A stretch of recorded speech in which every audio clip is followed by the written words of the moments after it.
My sister is upset that I'm willing to babysit my friend's baby but refuse to look after her nightmare child. I'm a 23-year-old child-free woman, and my sister is 30 with a 4-year-old son.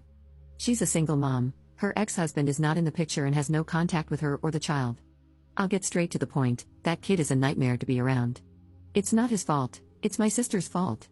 He clearly has behavioral and mental health disorders, even at his young age. However, my sister is very ableist and refuses to accept that her son has problems. The kid goes into a bloody rage whenever something doesn't go his way, screams and cries when he's overwhelmed, and has meltdowns due to certain sounds and textures. Like I said, I don't blame the kid for these issues, but my sister's refusal to get him treatment or help makes the kid a nightmare to be around. As a result, I don't babysit him when my sister asks, or more like demands, that I do so. This causes a lot of fights between us and our family. I have a friend, a 23-year-old man, who's married to a wonderful 22-year-old woman, and they have a baby boy who just turned 1. Yes, they got married and had him young, but it's not my place to judge them. This past weekend, they asked me to babysit for them, and I agreed for a few reasons. Their child is calm, well-behaved, and generally a good toddler to be around. I love babysitting him. Also, they asked me nicely and understood that I might say no because I'm child-free. They were polite in their request. One thing about me is that if you ask me to do something politely, even if it's something I wouldn't usually agree to, I'd probably do it because you were nice and polite. So, for these reasons, I happily agreed to babysit the boy. My sister also asked me to babysit her son that day so she could have a day to herself, but I refused and told her I was already babysitting for my friends. She was pissed, to say the least. She made a few comments about how I was a jerk and not a good sister, but I thought she had dropped it after that. This past weekend, while I was watching the baby, my sister started banging on my door. I looked through the window and saw that she had her kid in a care bag with her, and I knew she was trying to drop him off and make me babysit. She was banging on the door, yelling at me, calling me heartless and a baby hater, while I was holding a baby, ironically, and telling me that I'd better open up and do my sisterly duties. I put the baby in a different room to keep him from getting scared by the noise and told my sister through the window to leave or I would call the cops. She cursed for a solid 5 minutes before she finally left. I had the whole thing recorded on my doorbell camera and sent it to the family group chat. Surprisingly, my whole family is on my sister's side. She keeps arguing with me about how I'd rather babysit a child not even related to me than my nephew. I reminded her that her kid is a nightmare to be around, but she keeps insisting that you help out for family. My sister has been cold since then and keeps sending me text messages trying to provoke me into arguing with her more. She's also started saying some pretty ableist and nasty things about my friend's wife.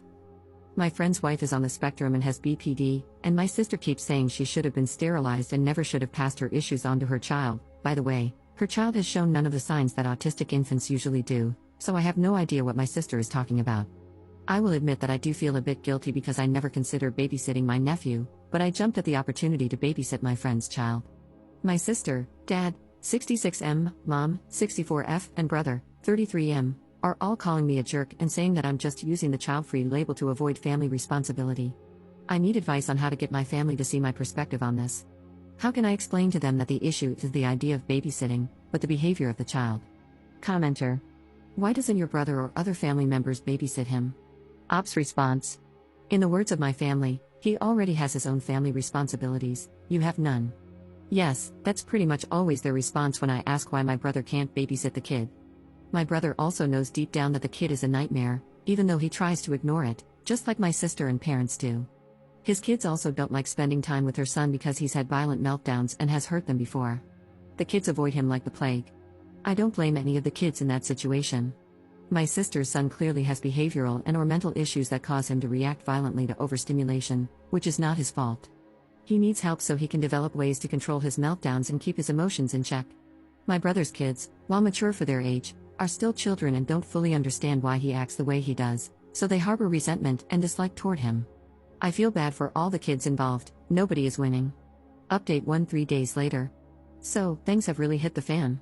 My original post was about 3 days ago, and ever since that post, my sister's behavior has escalated. I tried to talk to her about getting help for my nephew, but she kept screaming at me every time I brought it up. She used a lot of derogatory terms towards people with mental illnesses and disabilities, terms I won't repeat here. That wasn't the only escalation. She started coming to my door several times a day, starting 2 days ago, the day after I made my original post. She banged on my door, screamed, cried, cursed, the works. She brought my nephew each time, and he always looked so confused and defeated. He was too tired to react or have a meltdown like he normally does around loud noises, and it broke my heart to see that on my doorbell camera. I wasn't at my house, I was staying with my friend and his wife. I took the advice of a commenter who suggested putting some physical distance between me and my sister. They said I was welcome to stay as long as I wanted, as long as I helped out with some house chores and childcare while I was there, which I thought was more than fair. So, I'm currently staying in their guest room. I'm still with them, even though my sister isn't much of a problem anymore. Many will be glad to know that my sister won't have parental rights over my nephew soon. She dropped him off at a safe haven site in the middle of the night, and I only found out via phone call at 2 in the morning. My nephew is currently with my parents. Social services placed him with them, and he's said to have mandatory therapy. In my state, not sure if it's different in others, if a child is abandoned in any way, safe haven or not, a physical and mental health examination is conducted. Other than being a little underweight, my nephew was physically healthy. He wasn't being physically abused, as some people were worried about. However, it was clear he needed mental health support, so he'll be starting therapy sessions soon, as mandated by a caseworker. We are not looking for my sister. After she dropped off her son, she left. She had quit her job a few weeks back, sold her car, and even sold her house a few weeks ago. She had been renting a place, so this was clearly planned. In my personal opinion, she intended to abandon her son the day I was babysitting my friend's baby, which is why she had such a nuclear reaction. She did leave a note, saying she couldn't do it anymore, that she met someone, and that she doesn't want to be a mom to my nephew anymore.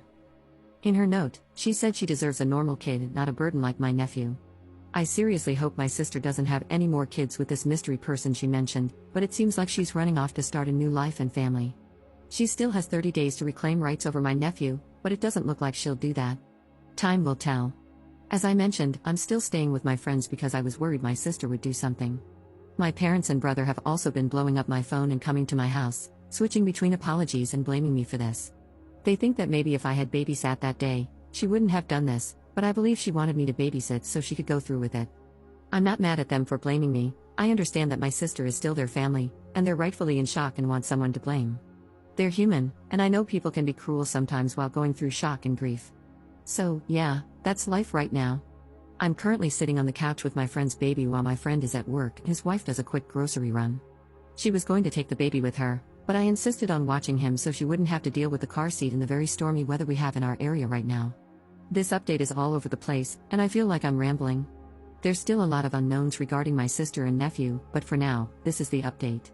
I don't know if I'll post more about this situation. My friend's wife is telling me I should relax and try not to think about anything related to this until I'm more level-headed, but I don't think that's possible. Update to 11 days later. My sister abandoned her 5-year-old son a little less than 2 weeks ago and fled.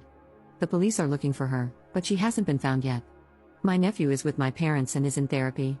When this first happened, my parents were quick to blame me because I had refused to babysit him in the past and the weekend before my sister ultimately abandoned him. They think that if I had babysat him that day, she wouldn't have fled. I've been staying with my friends since then, and, oh my god, it's so chill here. They're young parents with a baby, and yet it's calm here. Everyone is happy, they talk things out when there are issues, and they work together. I've met both sets of my friends' parents, and they're nice and polite. Obviously, I don't know what goes on behind closed doors, but I've seen some bickering, and they always find a way to resolve it. Growing up, my parents always argued a lot, my siblings were often loud and cruel to each other, and there always had to be someone to blame. If you were the one blamed, you were insulted and shunned for a while, then they would apologize. You were always expected to forgive and forget. My parents are now trying to apologize to me about their blowout over my sister, and I can understand their initial feelings. I'm willing to forgive, but I know my family will also expect me to forget, and I can't forget. I don't think I can forget this whole situation. So, I'm wondering if I would be wrong if I chose to forgive them but refuse to forget this whole thing? Commenter. Your parents are looking for a free babysitter. They're waiting for an opportunity to leave the poor boy with you and claim that he's your responsibility now. Then they'll use the argument that if you had just babysat him like your sister demanded, she wouldn't have abandoned her son. Don't get sucked back in. Tell them that you don't exist to be blamed and that they should try to raise this kid better than they raised his mother.